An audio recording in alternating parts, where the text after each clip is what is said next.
Back in the garage today. Back in the garage today. Get in the garage. Back in the garage today. What's going on, guys? Back in the garage today, getting ready to install a Scott steering damper on my 2017 KTM 250 XCF.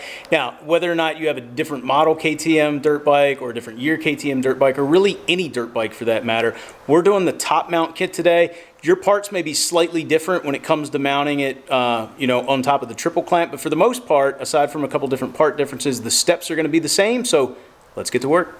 All right, so I'm gonna go ahead and put up on the screen every single tool you need to do this job. And I'm gonna start out with the first thing we need to do, and that is take a tie down strap, possibly two tie down straps, and we wanna run it through the wheel and up over top the frame, because in a little while here, we're gonna take the top of the triple clamp off, which is gonna allow this to fall out of the bottom or the frame to fall down on here, and we don't want the front wheel running away from us, so we're gonna go ahead and do that first, and then we'll get on to the next step.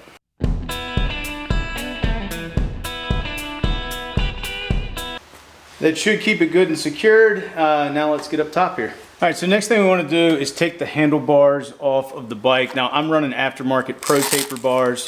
A lot of dust in there.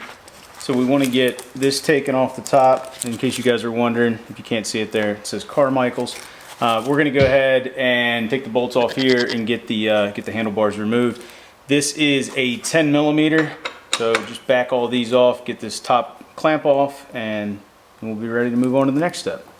And one thing you definitely want to do before you break them loose all the way is check your markings, see where you've got them lined up. That way you can get them back in the correct position when you go to reassemble the bike later on. And an easy way to not forget that is just take a picture of it.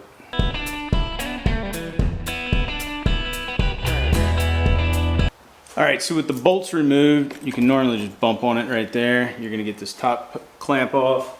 All right, so with that off, I'm gonna come around to the front, take off the number plate so it'll give us a little bit of room to rock these bars forward. For the number plate, we're gonna use an 8 millimeter to pull this bolt out.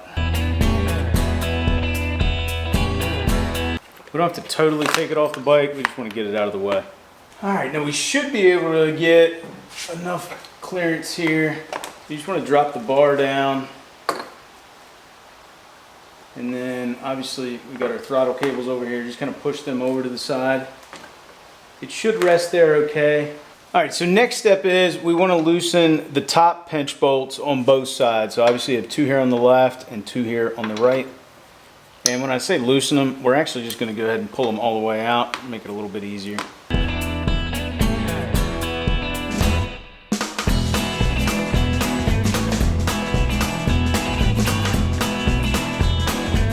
All right, next thing we want to do is go ahead and pull out the steering stem pinch bolt, which is right here. That is also a 10 millimeter.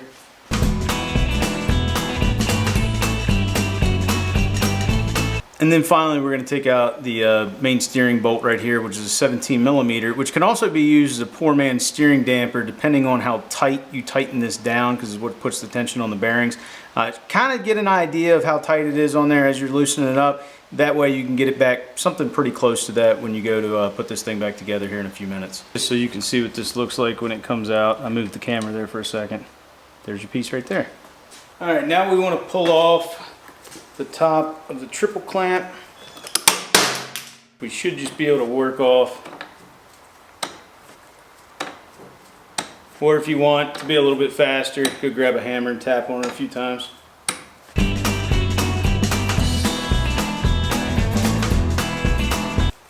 Top of your triple clamp. All right, so one of the next things we're going to do is pull off this 10 piece, and then there's a rubber seal under there. Because this is so dirty, I'm going to go ahead and take a shop rag and a little bit of cleaner spray and clean this up first, just to keep from getting any dirt down there in the steering bearings. So with that cleaned up, I'm going to grab this O-ring right here, and then we're going to grab this piece. We're going to grab the rubber piece. Now make note, see how there's a lip right there? It's got to go back down that way. All right, so it kind of goes without saying, while you have your steering bearings exposed, you might as well grease them up, which I did. Just make sure you've got a nice clean surface on this shoulder. You might have to file it down. You definitely want this as clean as possible. Then we're going to take this clamp. It's going to sit down on that shoulder, and then this pinch screw over here, I believe it's 6 foot-pounds of torque is all we're doing on it. If it's different than that, I'll let you know. And then the stem here needs to be mounted right in the middle of your frame. So I'm going to go ahead and get to doing that now. So getting this part mounted is important, and you want to make sure it's flush. That's why we're getting in here with a real close look. If I don't autofocus there, there you go. You just want to make sure that this thing is flush with the top of the frame there. I had to bring out the hammer to make that happen. This hasn't been tightened up yet. Then make sure it's right in the middle of the frame, and then you can go to tightening down the pinch bolt on it, which I did double check. It's 6 to 8 foot-pounds of torque. So now with the ring properly tightened, we want to take our rubber seal. Now I went ahead and cleaned mine up, and also just sprayed a little bit of silicone on it just to keep it looking nice and fresh. We're going to pop that back down into place. So next step is to put our 10 back on, but we're not going to reuse this factory one. Scott's includes one that's not quite as deep as the factory one, because now we have this clamp on here. So we're going to get that popped back down into place, and the last thing we want to do is put our O-ring back into place. I'm going to clean that up and put a little bit of silicone on it as well. Alright, you can see we've got the bracket in place, we've got the 10 in place, obviously the one gasket's underneath here, and then we also have the O-ring in place. Next thing we want to do is get our triple clamp back on, so we're going to get to work on that next.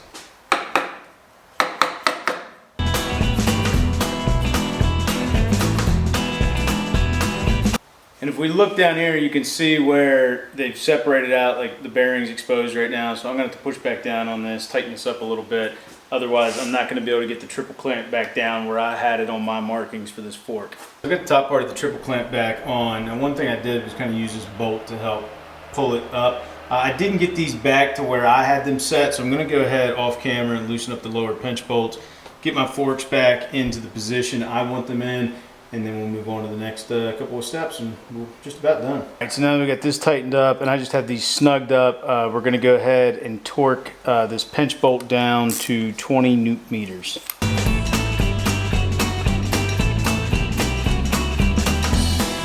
All right, so I bought my kit used, and it came with 2 different top mount brackets. What I had to do to get this to work is spin these around. I originally had them spun around the other way. You can obviously, you've got a few different mounting positions. Because you want, give me just 1 second. Anyway, as I was saying, you want these 2 bolts to be right in the middle of this screw down here. It's going to be hard to see here. I'm going to flash it up on the screen with the instruction show. So you got to make sure you got the right mounting bracket. Fortunately, one of these does work. I just had to change my bar lower mount position a little bit.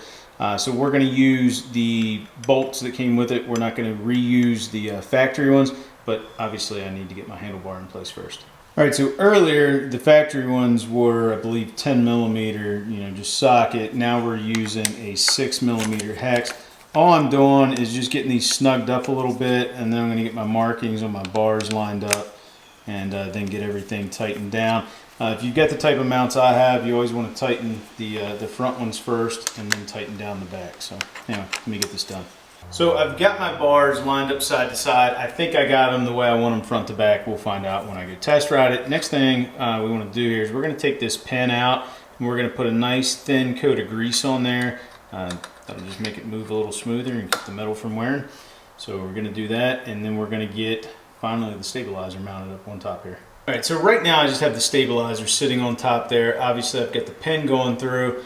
You can adjust the height of the pin simply by sliding this collar. I think that should be good. I mean, it's in there all the way and it's up a little bit above, but if you want it a little bit higher, you can.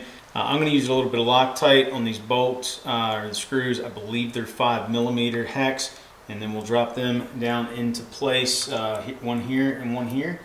And then the bad boy's mounted. All right, so I've got the damper installed. I did end up having to change mounting brackets. I pulled this one off. I think the other one was a 904041 because it just didn't have enough clearance to get there. So everything's set up right now. Scott's does sell a bracket to hold your throttle cables here, which is probably not a bad idea because obviously I don't want them rubbing on there too much, so I may fabricate something up. Still got to put the number plate back on the front. Remember, it's just an 8 millimeter. To set this up to start, I mean, you've got all these adjustments on here. This is for your sweep on each side. This is your main damping, and then this here is for your high-speed damping. I've got this turned out 8 clicks from closed. That's what they recommend starting at. I believe it goes out to 24 clicks, but I gotta ride the thing first to see how I like it. Also, if you're running pro taper bars like mine, you might be wondering, well, what do I do with the bar pad now? Unfortunately, you can't use it quite like this. What you could do, what I have seen some guys do, is they'll cut it out.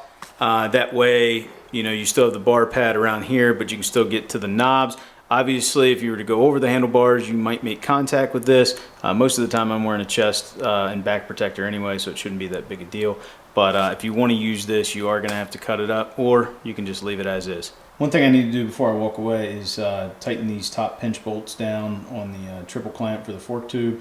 Top ones are 17 newton meters, bottom ones are only 10 newton meters. And then obviously don't forget to remove your tie down strap before you start pushing your bike around the garage, otherwise it's not going to go well.